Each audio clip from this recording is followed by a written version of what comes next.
Hello, everyone, and welcome to Let's Talk About That, the family life podcast of Peace Lutheran Ministries, Antigo, Wisconsin, where we talk about some of life's biggest issues and questions with a Christian worldview. I'm Blake Brockman, the Director of Youth and Family Ministries here at Peace, and we're starting a new series on Let's Talk About That, where we're going to talk about technology and social media and the internet. And joining me for the first episode where we talk about these things, and we're really going to dive into social media, is my friend, son of the congregation, and pastor of Shepherd of the Desert Lutheran Church, John Karolus. John, how are you? Hey, Blake, I am great. Thanks for having me on. I'm one of the pastors here at Shepherd of the Desert. I'm not the pastor, I'm an associate pastor. So okay, I appreciate it. Is that your new title? Because when you started there, you were the director of digital ministry. So is your title and job kind of changed since October?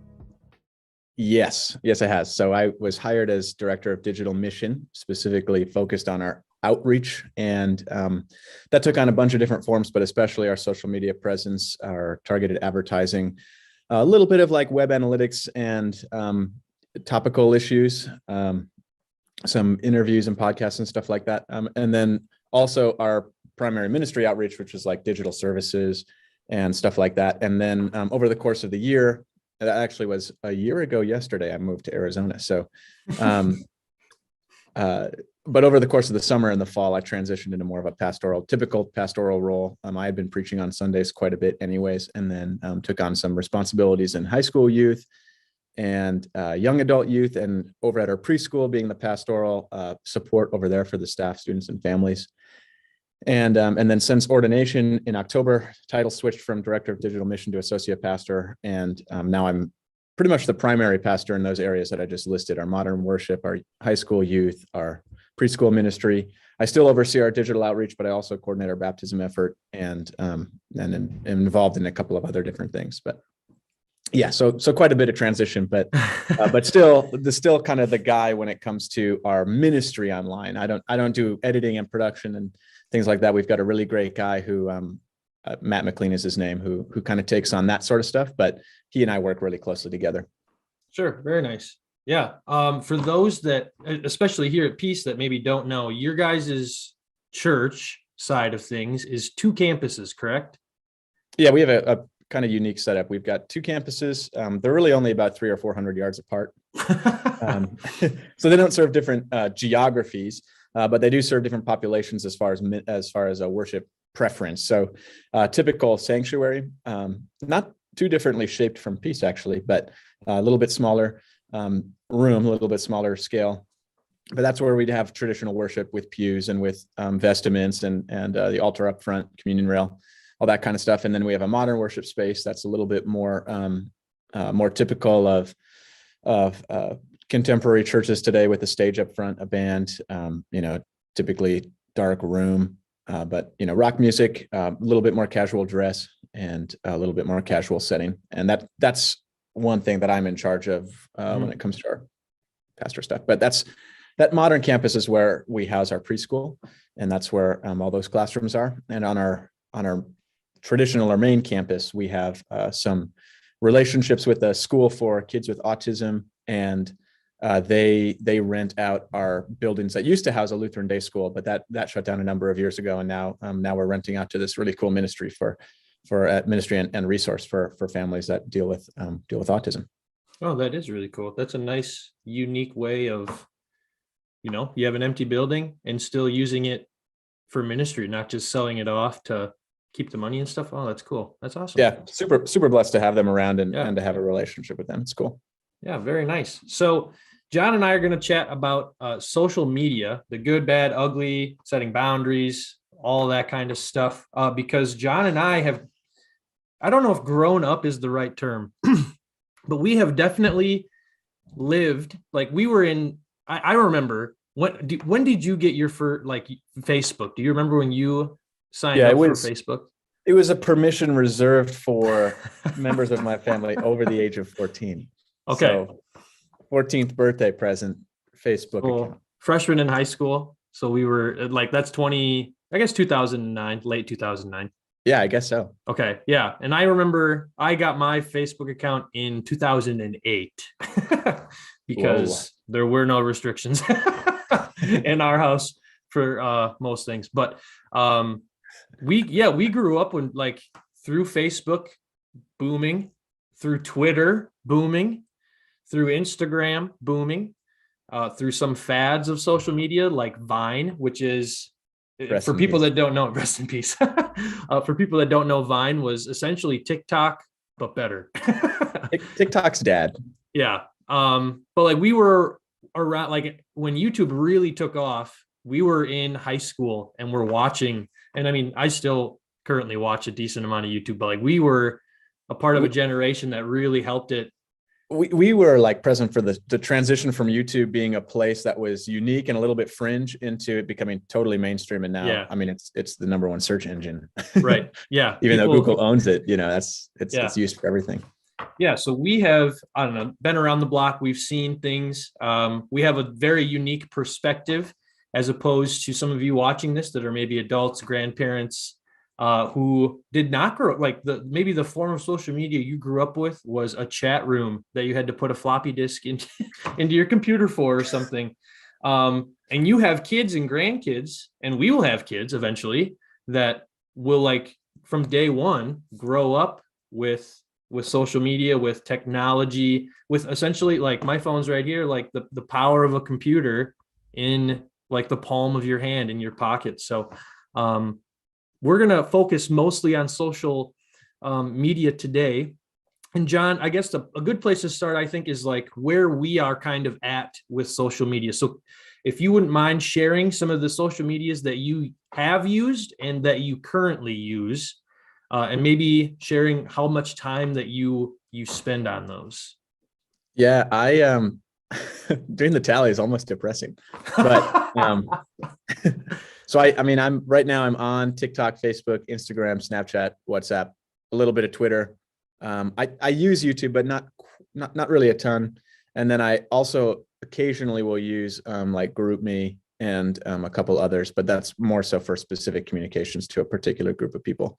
But that's what I'm on. I never had a Vine, but I love watching my friends' Vines, you know. But I mean, it's funny. I've set a limit on my Instagram and my TikTok for 20 minutes, so that even though I don't always follow that limit, but I at least get a warning that says, hey, you've been on this for 20 minutes today. And the most embarrassing days is when it comes on in one session, you know, haven't opened it that day. And then I open it and then 20 minutes later, I'm still on it. And it's like, oh man, probably should be doing something better with my time. Yeah. Yeah. I have limits too. I mean, to kind of go backwards in the order that you went, I have limits on. So I have Facebook and Instagram, Snapchat, Twitter, and YouTube currently. I've never had a TikTok and I don't plan on getting one. But I did have Vine back in the day. I do watch YouTube. Yep. But I try to keep my screen time down to about 2 hours a day max. Nice. So like my Twitter time is like 20 minutes on Instagram, and like 45 minutes a day on YouTube at the most is the time limit where it shows up and says, hey, you've been on here this long. And I would agree. It is kind of embarrassing when like you're scrolling through Instagram or like Instagram and Twitter, especially because for me, it's like 20-minute time limits. And it's like, oh shoot, like I've been on some weird deep dive on Instagram or Twitter for way too long. Yeah. But man, I'm trying to think of like, I don't know. I like in middle school, it really was only Facebook, and I didn't have Twitter until high school. And then I actually took a break from Twitter.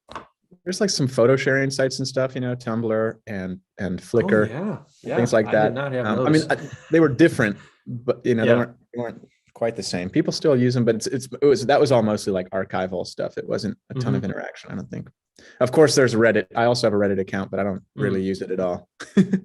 I have used Reddit maybe twice. I don't have an account, but I've been on it before. So you're probably, if you're an older adult, you're probably hearing us share some of these social medias and going, what is a Reddit? What is Flickr? I totally forgot about Flickr. That's pretty dead at this point, I would say. But I guess like the next question is like, what's I think we need to share what's popular and that it's not all the same, because sometimes like social media, I think it's grouped together as being all the same thing, and that's not necessarily the case. So like most people know about Facebook, people share videos, posts, pictures for the most part. Maybe you sell your car on Facebook or do something like that. But then like Twitter is very different, where you share, thoughts, funny jokes. You can still share pictures and videos, but I don't think that's as common on Twitter. And then you have Instagram, which shares just pictures or videos. But then like you have TikTok. So could you explain what TikTok is to maybe the older generation? Really, the only thing so TikTok is a scrolling video app. And so you just watch a video, then you scroll to the next one, you scroll to the next one. You have two options to watch videos from: either pages that you follow, so you're watching content that you've already told TikTok that you like, or it's suggested content. And I think the majority of people watch suggested content rather than content that they're following, because it shows up in both places if they're following it. And it uses an algorithm to track your activity across apps so that it's delivering content to you that you're spending time looking at in other places. And so for me, that tends to be either memes or cars and a little bit of maybe like nature or coffee, but otherwise that's pretty much it. And then if I see something that I think is funny, I will send it to a friend, or and that'll be, and they let you send to different apps. So it'll screen cap the video, and you can Snapchat it to somebody, and they don't have to have TikTok to watch the video that you're sharing with them, that kind of thing. So so TikTok, and I think it maybe just a good way to categorize these is like, are you interacting with other people? Are you driving for a connection? Are you looking for communication? Are you looking for a mixing of ideas? Are you looking for just to see what other people are up to? Are you looking for ideas on certain things? Pinterest, technically, social media, which might be popular or something. I don't have a Pinterest account, but I know people are still pretty active on it. Right. So Facebook, I think, is a place where people go to share lives with each other rather than see what's happening out in the world. Some people maybe go there for news and different things, but for the most part, it seems to be kind of like a live scrapbook, Whereas Twitter is more of a news place. That's where people go to get news, share insights, that kind of stuff. Yeah. And share their reactions to it too, it seems like, or share a story about something that they've seen or whatever. But that seems to be much more kind of like serious of a place. I mean, it's all mixed together, but what were you going to say about Instagram? Go ahead. It just seems to be like that's one where you go to see what other people are doing rather than really interact with them so much as catch up with them. Snapchat, I use it almost as text messaging. Yep. I guess not everyone does that, but I message on Snapchat quite a bit. And then like TikTok is more of just like an entertainment for sure social media. That's kind of like what YouTube has transformed into, is entertainment, maybe like self-help, you could say. You can really find whatever you want there, but man, I'm trying to think of what other social medias. There probably are some things that we don't even know about that kids are using. Clubhouse is one that kind of came and went. It still has a lot of users, but it was sort of like a radio app where certain people could host a Clubhouse, and then it was open to anyone to come and listen in on. Yeah. But only the host could allow certain people to speak. So, for a while, there's a lot of people that were using it, but I haven't seen it pop up on that's a good point. Really at all lately. Yeah. I would say one thing that does tie social media all together is that the dangers and the risks are pretty similar across all platforms. And it kind of takes on two forms. You have sort of the personal risk or danger, and I don't mean to say this to scare anybody, but you have to enter into these things knowing that your information is being shared, and you're giving access to, a lot of times you're giving access to what you look at on your phone, what you look at on your browser, to these apps so that they can tailor content that pertains to what your interests are. And then there's so that's kind of like the technological side, I should say, sort of informational risk. And then the personal side is, well, you could end up having bad interactions with other people. So and that seems to be something that carries it's across all apps. Yeah, that was, I have two questions on that danger, negativity side of social media. I think you hit it, right on the head with the technology side. That is something that I think some people are very attuned to, maybe a little too attuned to it. They think that, like social media is out for your information and they're going to misuse it. And not that they can't. And I'm not trying to say that they haven't, but that's not what it's for necessarily. They're doing it to try and keep you on the wagon here, essentially. There's certainly businesses trying to make money off Yeah. of selling ads based on how long you're there. So they are going to try and keep you there. Yeah. But do you have any other kind of negatives or dangers with social media? I just really briefly, the ones that I have are, from a negative of, say, kids being on is, you can end up divulging personal information that a young person just might not have the understanding of the value of personal information. Whether it be location or personal details, things about who you are, where you go to school, what kind of things you're into. But that personal information is actually pretty valuable. And we know that it's valuable even from an economic point of view, because these companies sell it to each other. So personal information, I think there's a risk of bullying. There's a risk of access to inappropriate content.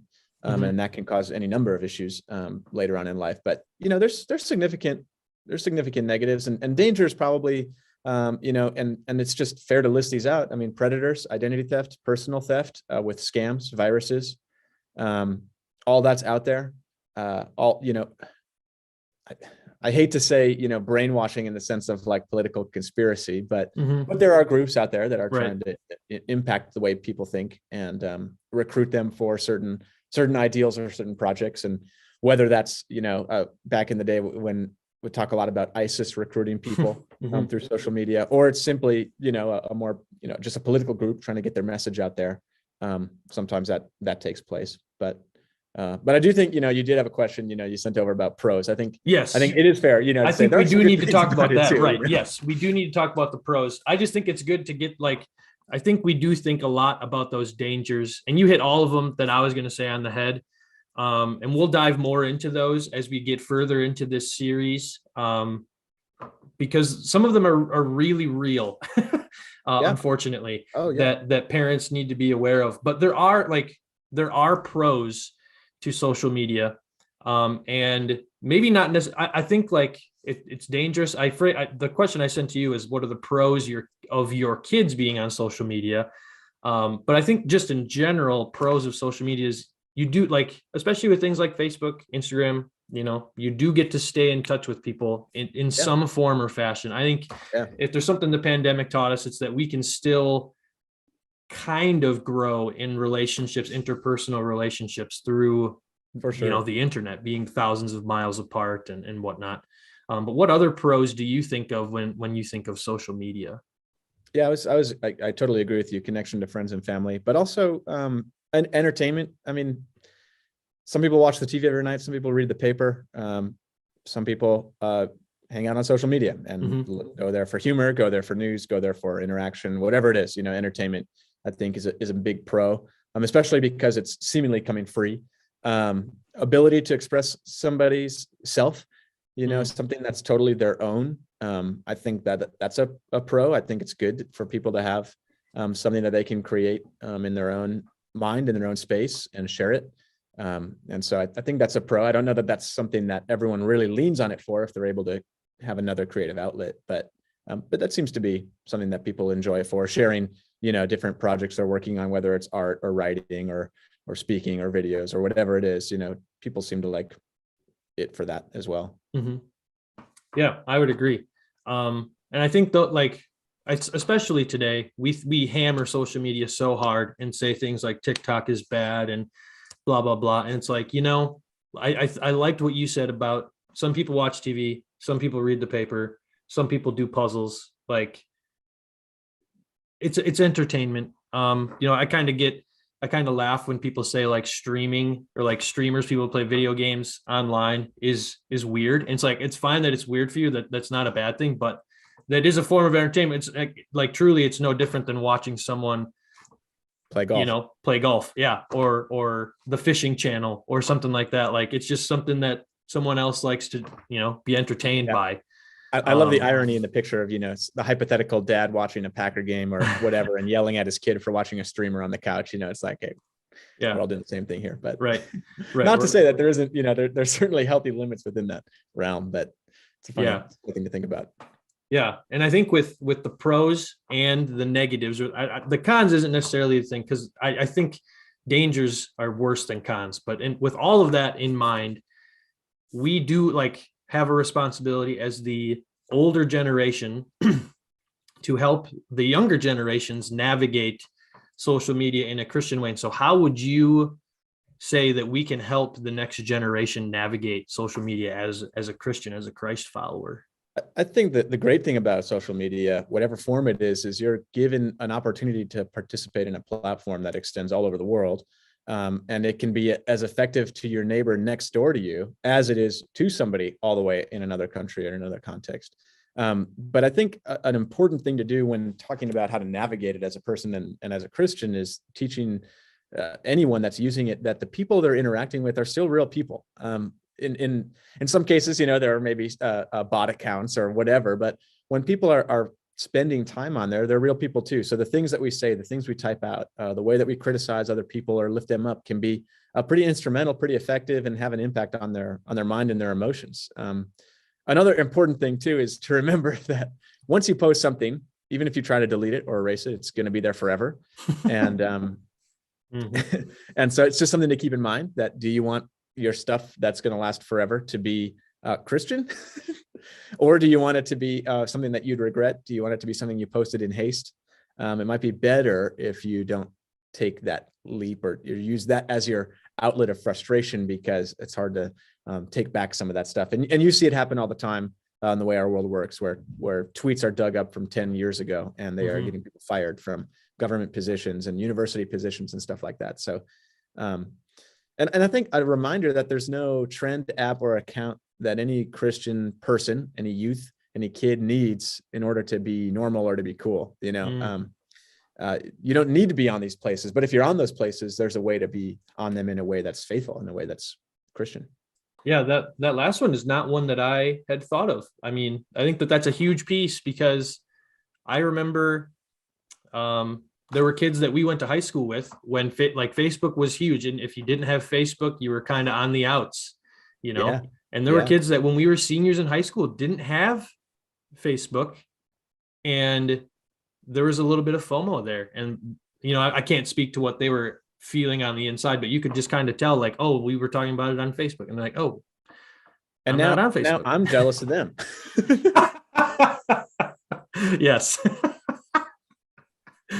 I thought of three things, some of which you already touched on. So the being cautious of what we say on social media. I think that we have a right, or not a right, but a duty, a responsibility, maybe a vocation is a good churchy word to use with how we act on social media. Yeah. And I think of Colossians 4:5, where, talks about being cautious in how you act towards outsiders, being careful of what you say. And like you said, once you post something, even if you try to delete it, it is on the internet somewhere in some form, and can probably be dug up in some way. You don't know who screenshot it. You don't know who saw it and saved it, whatever it is. Yeah. Right. Yeah. I have posted things that I embarrassing, or I would even say I've posted things that weren't necessarily appropriate or sensitive and stuff For sure. when we were growing up, in high school. And it's Yep. Yikes. So I think we do need to remind people that hey, people, when they see us, should see Jesus. And that includes our digital footprint. That's huge. I always tell our senior high youth, if you have an Instagram and you're posting yourself in college at a super rager party and you're, super drunk, that is not, that is not showing someone Jesus. And it's probably not going to pay off well in the long run. Right. Regardless of how you spend your time, you don't need to advertise the way that you spend your time in that kind of place. Whatever social advantage it might give you in person, and in the community that you're living in, whatever. But when it comes to just trying to promote yourself online, it can be a little bit more dangerous or risky, and it's not even to shame anybody or to make anybody feel bad about things that they've done, but just to make them aware of the impact that those kinds of decisions can have.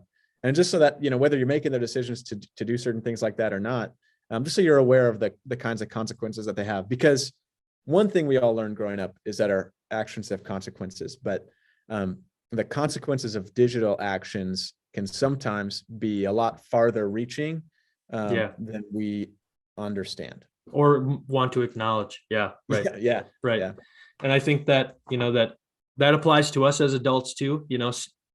Sometimes there are political things that are not Christian, and people share them right, left, and center, like that's dangerous. And that kind of show, like if a non-Christian, this is what I've been thinking about a lot the last few years, especially, is like what I share, hopefully a non-Christian doesn't look at that and say, isn't that guy a Christian? Isn't he supposed to think something else? Like and that's something I can't control, how people respond to everything, but that is something that I think like God has warned us about. Be cautious. He's not saying you need to fret over every little thing you say, but he says you need to be cautious. You need to be aware of what you say and how you act, and how we act and what we say is really put on social media a lot. So that's the first thing.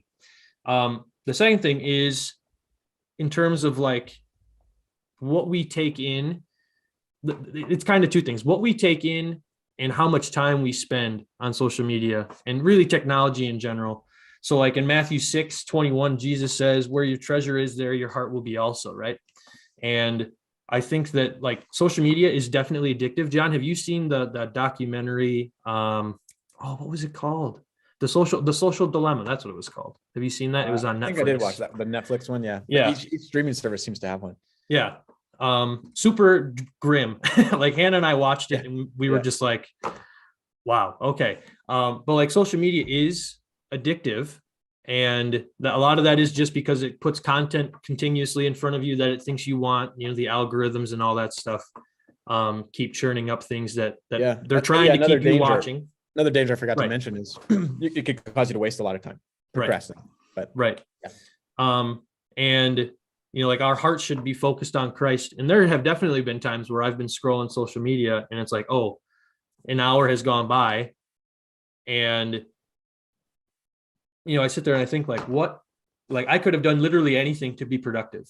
What have I accomplished for the kingdom or for my job or for my house or or like for my wife, like, all that kind of stuff. And it's just like, man, that is something that I think, again, we need to just kind of remember, keep stock of. And then the last point that I have is that like the New Testament especially talks a lot about our bodies being temples of the Lord, where his spirit is literally dwelling. Yeah. And there are a lot of things that you can see and hear and engage in on social media that can very negatively affect our brains, our physical well-being, the way that we act. And so like essentially what we take in matters. It's like, there's this whole big analogy that I've come up with that is too long to share in this podcast, but essentially like the garbage that comes in, that goes between the ears, that comes in through the eyes, that goes through the mouth, eventually comes out in our words and in our actions. Anything you consume is feeding your heart and mind. And so, it's just like eating, as we were joking about before we started, I'm eating Whataburger, which is just fast food. Yeah. That's really not going to do a whole lot for me nutritionally. It was, and it wasn't that good going in either, but that's a choice now that I've got to live with because I just needed something convenient and cheap. Right. But the same is true for our spiritual and our mental lives as well. Yeah. Like Things like pornography can be found on social media. That's something that we're going to talk about in a later episode, but that is something that can be accidentally or even intentionally found on most social medias. Definitely. And that stuff can there are studies that are put out all the time, and we'll talk about it more there, that can really mess up your brain, and that messes up how you act, like garbage in, garbage out. And it's the same thing, not just with, your phone and social media, but it's the same thing with what we watch on TV, what we listen to in the radio, et cetera. And so I think that, again, we need to be conscious of what we're taking in, because it then flows. It shapes who we are. Yeah. I think that's the biggest thing. It totally shapes who we are, and it has an impact on the way that we treat other people. And where you spend your time makes a big difference. And because social media can take up so much time, and there's great spiritual resources on social media. I mean, there's beautiful Instagram accounts, or really powerful accounts, and access to things. I mean, we post our church services on Facebook, and we use that as a major sharing network for a lot of our spiritual resources. But it's just like a regular place of sharing ideas. And if you're walking through a city, or you're walking through a storefront or whatever, you can come across all kinds of different things. Right. Yeah, exactly. So parents, older people might be hearing us and getting a little scared again. So how do we, as an older generation, how do we make sure that kids are safe on social media? I think that you and I have very interesting perspectives, because I'll just share, my family did not, and that that's not a indictment on my parents or my upbringing. No. That's just and that was just the way it was, because, and I can tell you right now, the people watching, that is very different for my younger brother and sister, who are 14 right now, where they, are being monitored and stuff. And I think that's good. But how would you answer that? How do we make sure that kids are safe today on social media? Yeah. I mean, we kind of already touched on my upbringing, just that there was limited amount of computer time, limited amount of social media. We didn't have phones until we could drive, and we didn't have smartphones until all of us were in college. But even with that, I think the delay was wise on my parents' part. Obviously, it's not feasible for everybody, but it worked well for us. But I think there's a lot of resources out there that have professional effort in this area. And one of those that I'll just point out it's called notmykid.org. And it's in a bunch of different cities. It's kind of a nationwide organization, but they actually were started here in Scottsdale. And I've gotten to speak with one of the reps a couple of times, just for some stuff we were doing on our ministry side over here. But they give great resources to parents who are just looking for ways to understand what their kids are doing online, and also give great information on how to interact with them in a healthy way, and maybe set good limits, and also be aware of the ways that sometimes kids don't make great decisions, and they try to get behind the back of what their parents are up to. And whether that's on their own or with some friends or whatever, phones and social media provide plenty of opportunities to do that. So people might make a couple of accounts. People might use apps that are not mainstream, but are used for disappearing messages, and they look like other apps. They've got a false icon or whatever, or two-factor authentication, so that it's harder for parents to have access to those accounts.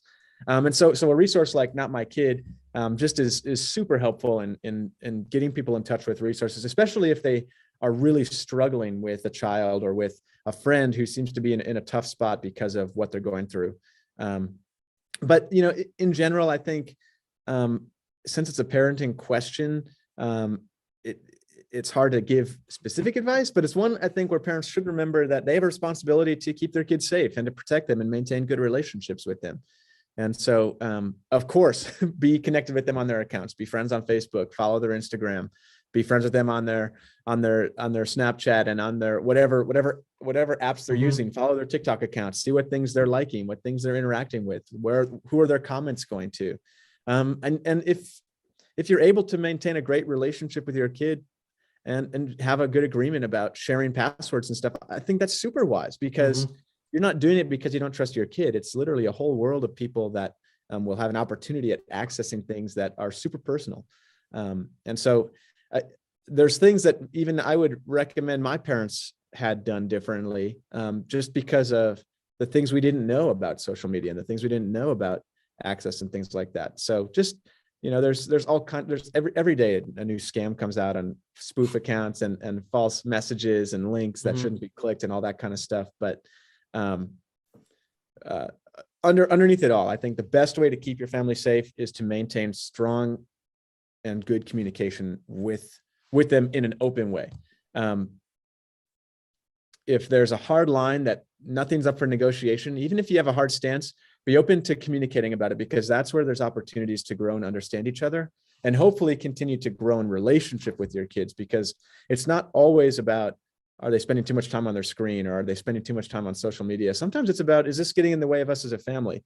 And at the end of the day, if this particular account shuts down, or that thing gets hacked, or whatever, your family is always going to be your family. And it starts there with open and honest communication, because that's what God created us for. And he created us in relationship with each other, primarily in relationship with our family. Yeah. Amen. That was very good. I mean, the only thing I would add is, like, I would say don't set up like a fake account and like be open and honest about following your kids. Watch your children, like, be upfront, be honest. Your kids are like, they might not like it, especially if you're like, maybe you have a high schooler or a middle schooler, and you are starting this new, that there might be a little bit of a pushback from that, and that's okay. That's like there isn't like your parents are spying on you or whatever. But if you can communicate that it's coming from a place of love and care, maybe, and honestly, kids are really smart, and they understand when somebody's got hacked. They understand when someone's falling for something that they shouldn't. And so they should also too be open to understanding that that there's a lot of danger out there. And so I think there's a certain trend within youth that are resistant to social media. And I think there's a lot of wisdom on their parts in that, because they see once it's out there, you can't get it back. Yeah, I agree. So then I think, healthy social media really looks, I think we do need to talk about a little bit about boundaries.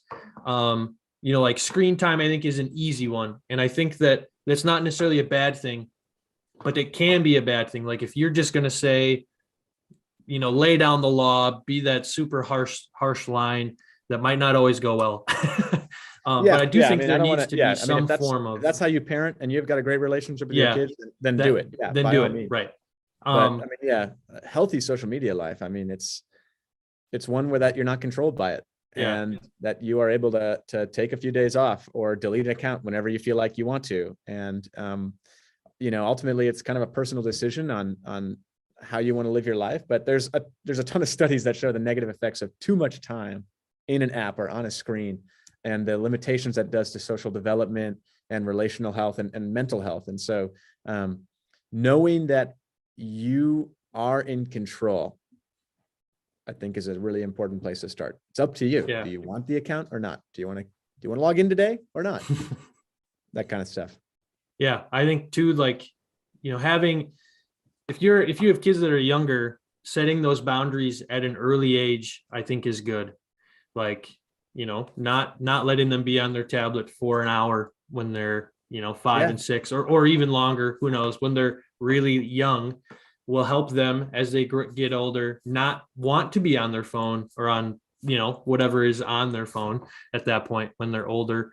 And I think, something that I've seen my parents do that I think is kind of neat is, like, I would talk to your cell phone provider as a parent, and see if there's anything that they can help you with on the back end, where, again, I think you should definitely be forthcoming with your kids about that. My older siblings know that my mom and stepdad can see what they see. They get a report each month. Like, that is huge. And you should, like, talk to your cell phone provider about something like that. Because what's the worst thing that happens is maybe your kid sees something on accident, which definitely happens. Or they seek something out on accident, and you're able to have a conversation of, like, hey, why was this a thing? Right. And you're able to be with them on it. Whereas opposed, you're not able to see it at all, and you have no idea. And it could really develop some long and deep issues in somebody. But before we wrap up, and I've just got another meeting to get to, but I would just say, as a final encouragement, nobody's alone out there in facing this question. There's other parents walking through the exact same issues. There's organizations committed to helping and supporting parents. Again, I strongly recommend checking out Not My Kid, or not to self-promote. I really don't. It doesn't bother me whether you watch this or not. But I had a conversation on our church's page. Maybe you can throw the link in with with a rep from that organization that it was a helpful enough conversation, hearing about the ways that they support families. There's also churches ready to provide support and encouragement to you in a community sense. And I would say lean into those communities, parents, organizations, churches, family members. Really remember and remind yourself you're not alone, and God's put us in this world with connections to other people, and social media is a augmented sense of that. And so a great way to keep that balance is to lean into the relationships He's given us in person as well. Yeah, amen. And I the only encouragements that I would have is, talk with your kids. That's the entire purpose of this podcast, is to get you talking with other people, and eventually to get you talking with your kids and see what they're into. Maybe you don't know anything about your child's social media habits. Ask. Start building this relationship so that it's open and it's an open communication. The last encouragement that I would have is keep an open mind when talking with your kids. There might be some things that you don't understand or might seem really alarming to you right away.